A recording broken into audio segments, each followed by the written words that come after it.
صلی اللہ علیہ وسلم کی آل پر درود و سلام ہو، کما صلیتا، جس طرح تو نے درود اور رحمت اور کرم نازل کیا علی ابراہیم، ابراہیم علیہ السلام پر، وعلی آل ابراہیم، پھر دوبارہ بندہ کہتا ہے آل ابراہیم سے مراد آل ابراہیم، پھر مصطفیٰ کریم آتے ہیں، یعنی حضور کے نام سے درود ابراہیمی شروع ہوتا ہے اور نام محمد پر درود ابراہیمی ختم ہوتا ہے، اور ہر بندہ مومن کی زبان پر ابراہیم علیہ السلام کا نام جاری ہو جاتا ہے، کیونکہ انہوں نے اللہ سے دعا کی تھی کہ میری نسلوں میں میرا ذکر میری نسلوں میں جاری کر، تو خدا نے جاری کر دیا۔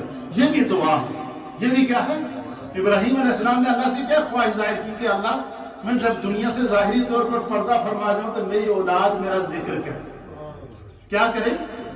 ہم سارے ابراہیم علیہ السلام کی اولاد ہیں، تمام انسانیت جو حضرت ابراہیم علیہ السلام کے بعد جو آنے والی نسلیں ہیں، یہ جو اولاد ابراہیمی کے اندر آتے ہیں، کسی نہ کسی نبی سے کسی نہ کسی جگہ سے ہمارا نسل جا کر ملتی ہے، اور پھر جو ہے ہر ایک کو، یعنی ہم تمام انسانیت کو آپ نے، ہر بندہ مومن کو، قیامت تک آنے والے کو آپ نے دعا میں شامل کر دیا۔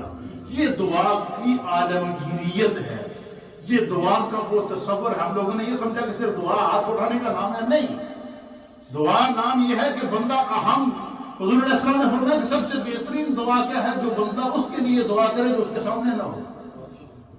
فرمایا جو بندہ اپنے غیر کے لیے دعا کرتا ہے، اپنے جو اس کے سامنے موجود نہیں۔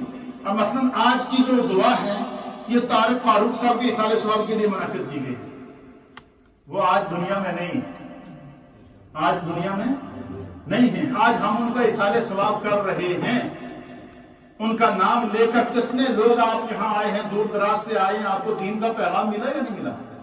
دعا کی وسعت کا پتہ چلا یا کہ نہیں چلا؟ تو یہ دعا جو ہے نا، یہ محبت کا وہ ذریعہ ہے جو قرب خدا کا بھی ذریعہ ہے، قرب مصطفیٰ کا بھی ذریعہ ہے، اور تمام اللہ کے نبیوں کی اداؤں کو زندہ کرنے کا نام دعا ہے۔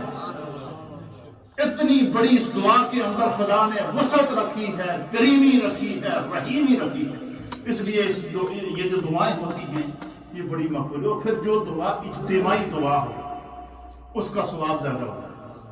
ہم ختم شریف میں جمع ہوتے ہیں، مختلف جگہوں سے لوگ آتے ہیں، آپ یہاں جمع ہوئے اجتماعی، کیسے آپ کے ذہن میں یہ تصور آ سکتا ہے کہ اجتماعی دعا میں ثواب زیادہ کیسے ہے؟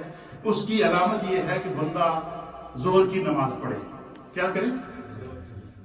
اور ظہر کی نماز اگر آپ اکیلے پڑھیں گے تو آپ کو ایک نماز کا ثواب ملے گا، کیا کرے گا؟ وہی نماز اگر آپ آ کر محلے کی مسجد میں پڑھیں گے، کس میں؟ محلے کی مسجد جہاں جمعہ نہیں ہوتا، صرف نماز ہوتی ہے۔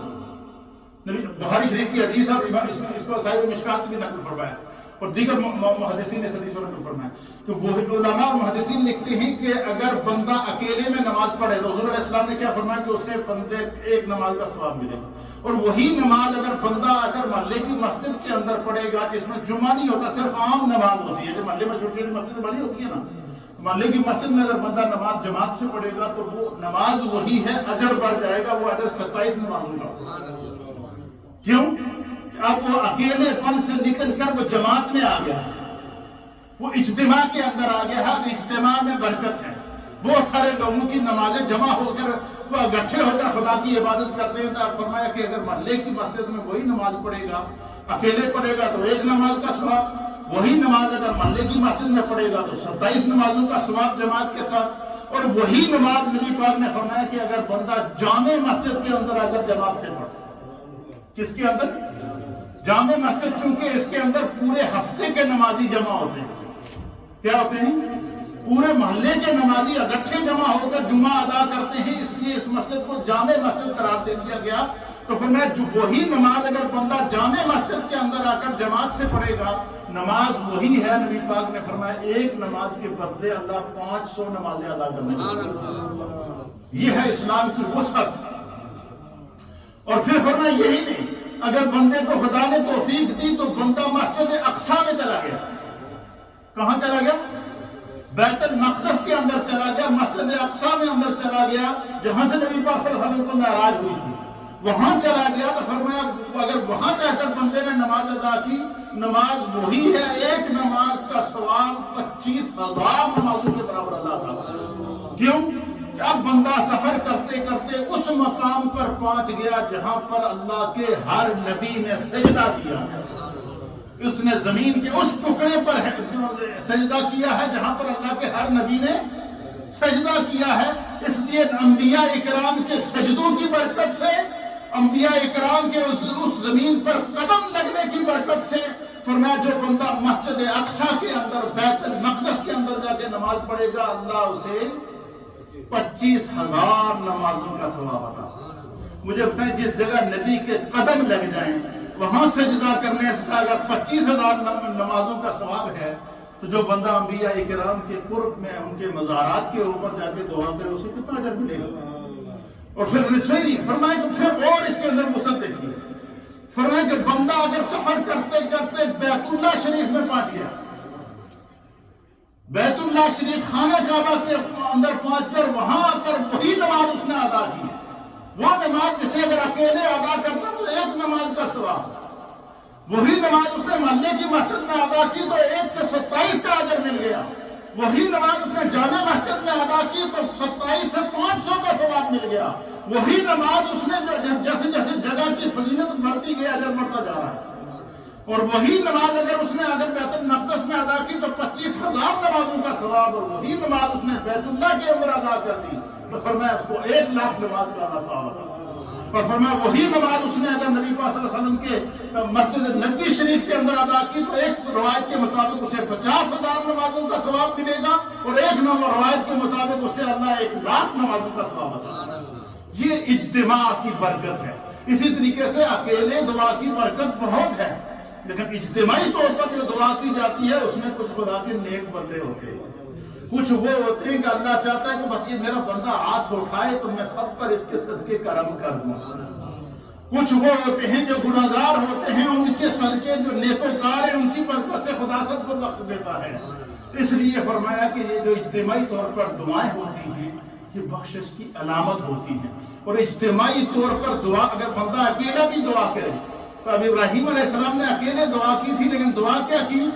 ربنا اغفر لی، اللہ میری مغفرت فرما، ولوالدی، میرے والدین کی مغفرت فرما، وللمؤمنین، اور تمام روئے زمین کے مومنوں کی بخشش فرما، یوم یقوم الحساب، جب قیامت قائم ہو.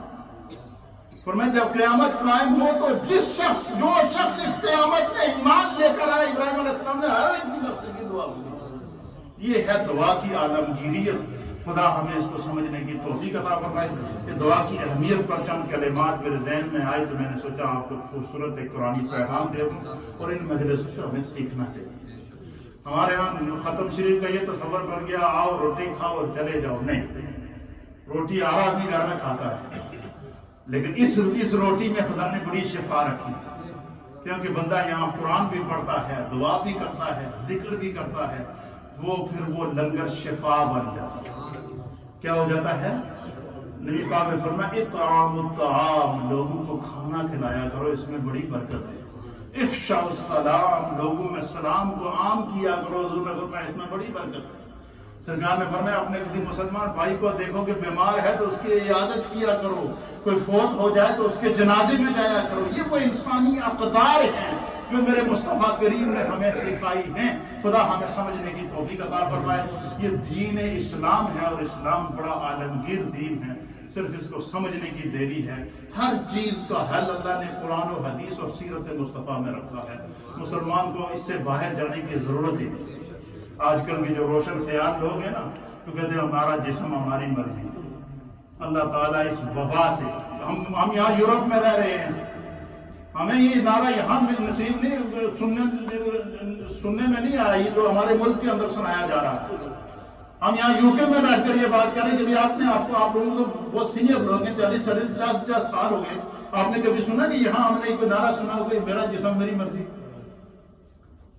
ویسٹ میں سنا ہو آپ نے؟ اب یہ نعرہ جب پاکستان میں امپورٹ کیا جا رہا ہے، کدھر سے لے کر آئے؟ صرف خدا اس بے حیائی سے امت مسلمہ کو بچا کے رکھے.